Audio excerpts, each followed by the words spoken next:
In Congress, Brad will fight to abolish ICE, pass Medicare for all, and make New York affordable. That's why I've been here, working to reunite families torn apart by our country's cruel immigration system. Organizing against what we all know is a genocide in Palestine. This campaign is a child of a movement. We will fight and campaign and grow and govern together. Well, we have some breaking news. And when I say breaking news, I mean we have some breaking news, my friends. And you're going to have to give me a second while I pick my jaw off the floor because holy shit, the results that we are seeing out of New York's Democratic Party primaries are astonishing. Like, I genuinely can't believe my eyes, and it genuinely feels like this is a watershed moment. Like, we just witnessed a political earthquake because Mamdani, progressives, they were backing three very progressive candidates in New York, across the state, in three particular races. Now, these individuals were endorsed by Mamdani, they were endorsed by DSA, at least two of the three of them were, and they were closely watched races by the left. There was a lot of smears against these progressives, there were attacks against them, and, allegations that they weren't loyal to the Democratic Party or that they were anti-Semitic. The same shit we've seen again and again and again, and every single one of them won. I'm going to repeat that. Every single candidate that Mamdani chose to back won. Two of them won in landslides. And they are defeating incumbent Democrats now. And that is so significant. It's not like that's new in 2026, but you have to understand, for me, I've been doing this show since 2015, and election cycle after election cycle, I have backed progressives that have gotten blown the fuck out every single time, coming in with 5%, 10% if we're lucky. Oftentimes they'd win their primary, but lose in the general in massive, massive numbers. So to see not one, not two, but three on the same night sweep, that is fucking mind-blowing to me. And the paradigm is changing, and the Democratic Party, little by little, is being taken over by the left. Now, that is not a foregone conclusion. The establishment will fight to stop any more gains. Nonetheless, the momentum is very clearly in our favor, and at a minimum, we are witnessing a Democratic Party Tea Party moment. But before I, blab more, let me just show you the results here. DSA backed Claire Valdez in New York's 7th District, won by nearly 20 points. Mamdani endorsed Brad Lander in New York's 10th District, defeated the AIPAC-backed genocide-supporting corporate Democrat by 30 points. That is absolutely insane. DSA endorsed Daria-Liza Avila Chevalier, pulled off a victory, and she defeated the AIPAC-backed genocide-supporting corporate Democrat that she was running against, and multiple outlets have called it at the time that I record this video. And before we got these victories, Socialist Janice Lewis-George won the Democratic primary for DC's mayoral race. And that's on top of the other socialists and progressives aligned with Bernie Sanders that won earlier this year. So I think that the conclusion is that things are changing because the Democratic Party's base finally is having higher standards. They're no longer just accepting the status quo. They're no longer buying what the Democratic Party establishment is selling them.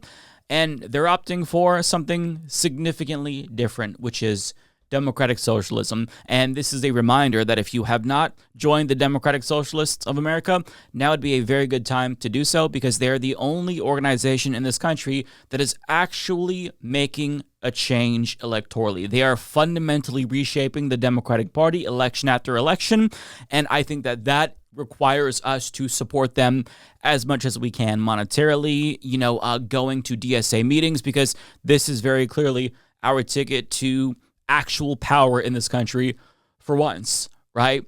Now, the reason why this is happening and why we're finally seeing so many dubs after a string of defeats is because the Democratic Party's base actually views socialism more positively compared to capitalism. And CNN's Harry Anton pointed this out in a data analysis segment that he did. Yeah, you mentioned New York, you mentioned Vermont. Obviously, there's the D.C. mayor. We've seen it in Pennsylvania as well. The Democratic Socialists seem to be doing considerably better than they used to be, and they have the chance to knock off, in fact, Democratic incumbents in Congress.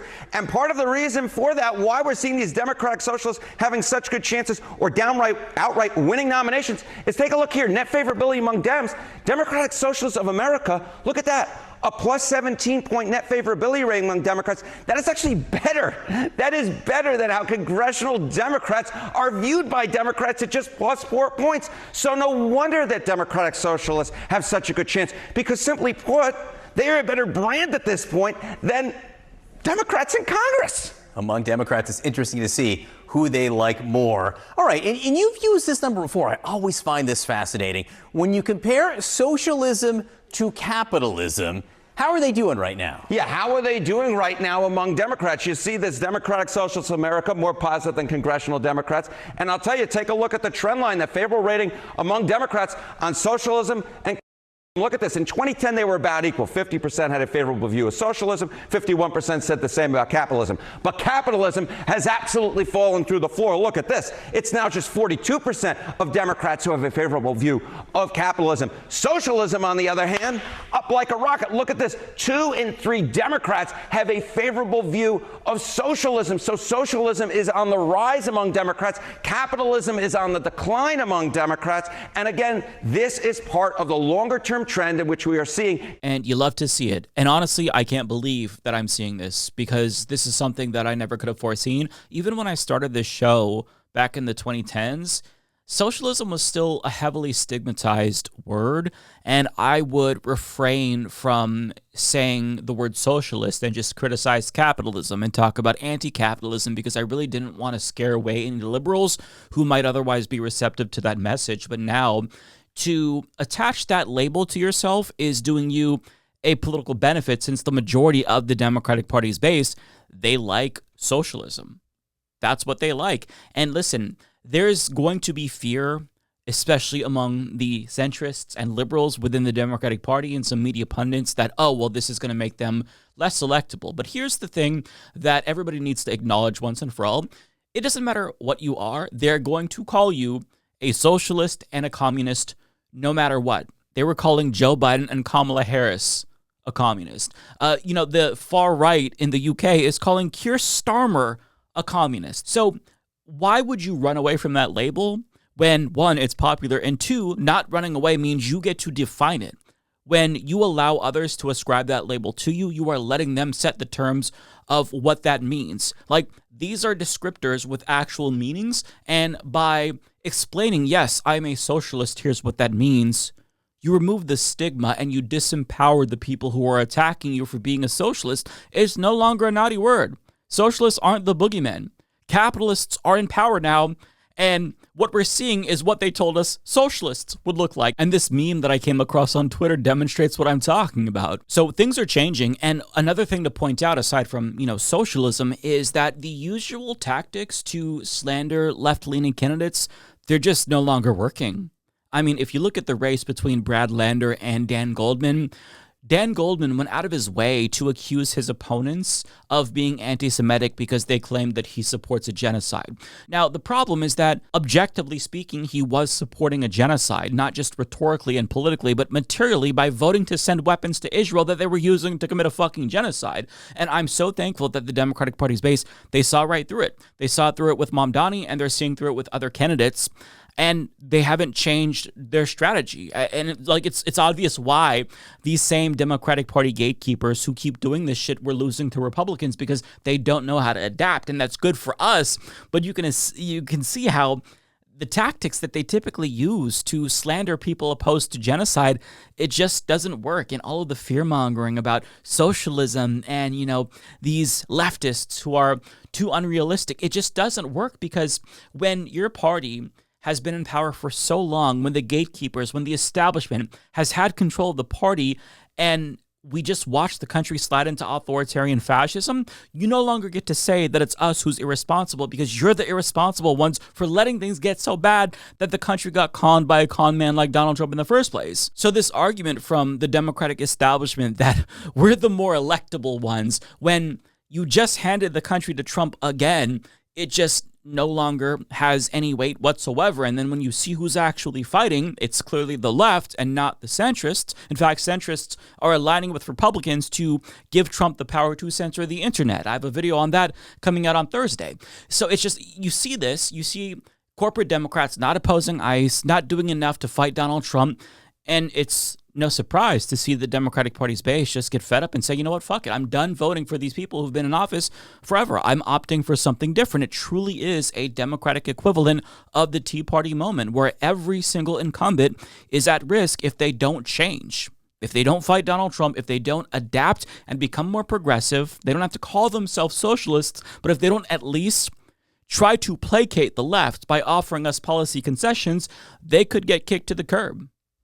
And that's a really encouraging thing to see. I'm not saying that electoral politics is going to solve all of our problems, but just to have a party that fights fascists would make such a big difference. And it's not like, we can say after 2026, socialists have officially taken over the Democratic Party because, just by sheer numbers, the corporate Democrats still outnumber everybody else. But to have a big enough coalition in Congress to where the powers that be have to kowtow to socialists, that is going to change things fundamentally. So I am truly shocked to see the thing that I've been hoping would happen finally start to happen. It almost feels surreal. And going forward, I actually feel a lot more optimistic about the chances of other progressives who are running, like Oliver Larkin, like Abdul El Sayed, because, again, 5 years ago, I would think, I support them, but damn, it's going to be hard for them to win. Now, it's not unreasonable to think that they are the favorites, given everything that we're seeing. We might see another one with Elijah Manley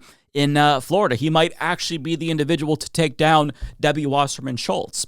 So there is a lot happening, and I am really, really cautiously optimistic because this is America, so, shit can hit the fan in 10 different ways, but nonetheless, I'm really encouraged to see the Democratic Party's base finally say enough is enough. We are done with the Democratic Party's milquetoast bullshit. We want something new. That, my friends, is something to be optimistic about. Cautiously so, nonetheless, but it's still worthy of our optimism. Now, one other side thing that I wanted to show you, which I thought was kind of cool, is that Brad Lander was on CNN when he actually found out that he won. And I just want to show you his reaction because I thought this was kind of a cool moment. I'm going to do something a little unusual here, so I want you to bear with me. Not many candidates are on CNN when they hear this music. But we do have breaking news, and we can now project that Brad Lander will defeat the incumbent Congressman Dan Goldman in the Democratic primary for New York's 10th congressional district. And sir, obviously, since we have you here live on air as we are making this call, what is your first reaction to this? Well, thank you. First of all, obviously, I'm thrilled. I did not expect to be on air when the race was called. Look, I love Election Day. I like that voters get to go out and cast their ballots and say, here's who we want to represent us. These are the fights that matter to us. And all I can say is I promise to go out every single day and fight for my constituents and the values that they have, because we need a country that stands up for working people. It doesn't make it so hard to live here. I'll be fighting for a city everyone can afford and where everyone is welcome. Now, it was a little anticlimactic. Nonetheless, I still thought that it was neat to see. And with regard to Brad Lander, I do have my criticisms of him. He still calls himself a liberal Zionist. But even though I think he is out of touch in some regards, he's much more in touch than the average Democrat, and certainly anybody who would call themselves a Zionist, because not only does he call what Israel is doing a genocide, he does not want to send them more weapons, and he also supports progressive policies. So even though there are things you could really nitpick, Brad Lander is a Bernie Sanders type of Democrat when it comes to the issue of Israel, and Bernie Sanders is one of the best. Now, that's not a very high bar. I have a lot of criticisms of Bernie Sanders as well, but we are seeing a drastic improvement when it comes to the issue of Israel alone. Even corporate Democrats recently, what was it that they voted against? I'm blanking on it right now, but they voted against sending weapons to Israel or something like that, and they were doing this because they very clearly felt pressure from the base. So things are changing rapidly in this country, and because I'm seeing this, I feel a little bit more encouraged going into 2028 that some dipshit corporate Zionist isn't going to just